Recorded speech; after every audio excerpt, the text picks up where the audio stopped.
Bom dia! Com o Motorola Razr 70 em mãos, vou mostrar como adicionar uma conta Google ao dispositivo.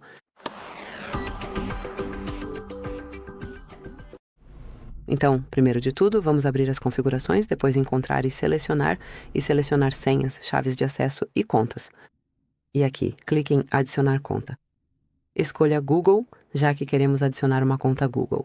Certifique-se de que você está conectado ao Wi-Fi. E agora insira seu endereço de e-mail ou número de telefone, o que estiver conectado à sua conta. No meu caso, é o endereço de e-mail.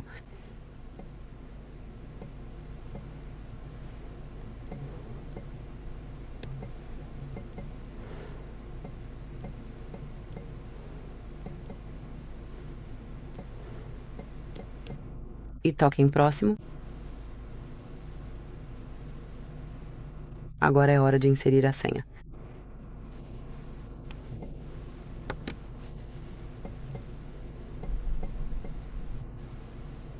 E assim que a senha for inserida, basta clicar em próximo. Ok, então deixe-me inserir novamente.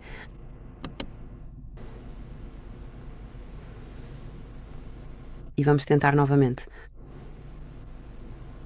Ok, então foi apenas um erro de digitação. E agora apenas marque se este dispositivo é seu ou se pertence ao seu filho. Toque em concordo. Espere alguns segundos.